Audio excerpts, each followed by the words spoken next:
नमस्कार. आयुर्वेदिक औषधी वनस्पती या चॅनलमध्ये सर्वांचे स्वागत आहे. या चॅनलद्वारे आपण विविध आयुर्वेदिक औषधी वनस्पतींची माहिती घेत असतो. आज आपण कोरडा खोकला यावर काय उपाय करता येईल हे या व्हिडिओद्वारे पाहणार आहोत. मित्रांनो, कोरडा खोकला अतिशय त्रासदायक असतो. कोरडा खोकला म्हणजे काय? तर ज्या खोकल्यात खूप वेळा खोकून देखील कफ अजिबात बाहेर पडत नाही, त्याला आपण कोरडा खोकला असं म्हणतो. काही वेळेला खोकून पांढरट म्युकस बाहेर पडतो. हा देखील कोरड्या खोकल्याचाच प्रकार आहे. कोरड्या खोकल्याचे आणखीन एक वैशिष्ट्य म्हणजे रात्री झोपल्यावर ढास लागते, उबळ येते, नुसतं आडवं पडलो तरी खोकला येतो. अशा या कोरड्या खोकल्यावर आपण एक घरगुती अतिशय सोपा असा उपाय करणार आहोत. आपण जर या चॅनलवर नवीन असाल तर या चॅनलला लाईक करा, सबस्क्राईब करा आणि शेअर करा. यासाठी आपल्याला लागणार आहे तिळाचं तेल 2 चमचे, त्यानंतर ज्येष्ठमध पावडर 1 चमचा, सुंठ पावडर 1 चमचा आणि 2 चमचे गूळ. हे 4 पदार्थ वापरून आपण आपला कोरडा खोकला घालवू शकतो. यासाठी आपण हे 4 पदार्थ घ्यायचे आहेत. मात्र या ठिकाणी 2 चमचे तेल घेतल्यानंतर ते थोडंसं कोमट करून घ्यायचं आहे आणि कोमट केल्यानंतर थंड झाल्यावर त्याचा आपण या ठिकाणी वापर करणार आहोत.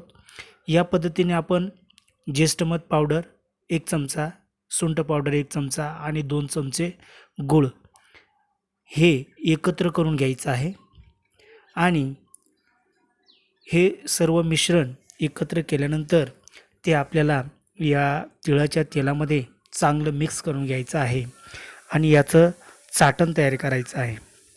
हे चाटण तयार झाल्यानंतर हे जे चाटण आहे ते जर आपण दिवसातून 3 वेळा, सकाळ, संध्याकाळ आणि रात्री असं 3 वेळा जर हे चाटण आपण घेतलं तर आपला जो कोरडा खोकला आहे तो कोरडा खोकला निश्चित बरा होतो.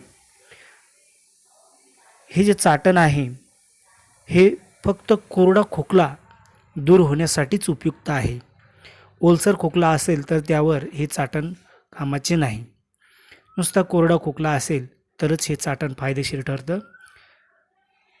कोरोनामध्ये देखील जो काही कोरडा खोकला येतो त्यावर देखील हे चाटण अतिशय उपयुक्त आहे.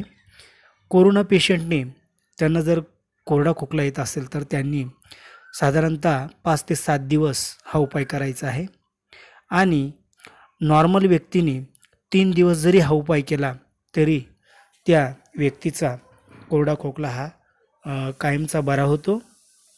एखाद्याला जुनाट खोकला असेल तर तो देखील 5 ते 7 दिवस उपाय केल्याने निघून जातो. या पद्धतीने आपण चाटण तयार केल्यानंतर त्याचे 3 भाग करून घ्यायचे आणि आपण सकाळ, संध्याकाळ, रात्री असं अर्धा चमचा हे चाटण घ्यायचं.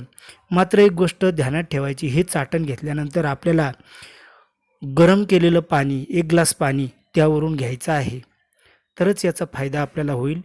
यासाठी आपण व्यवस्थित गरम पाणी करून घ्यायचं आणि हे चाटण घेतल्यानंतर त्यावरून ते पाणी पिऊन घ्यायचं. म्हणजे या चाटणाचा आपल्याला चांगला फायदा होत असतो.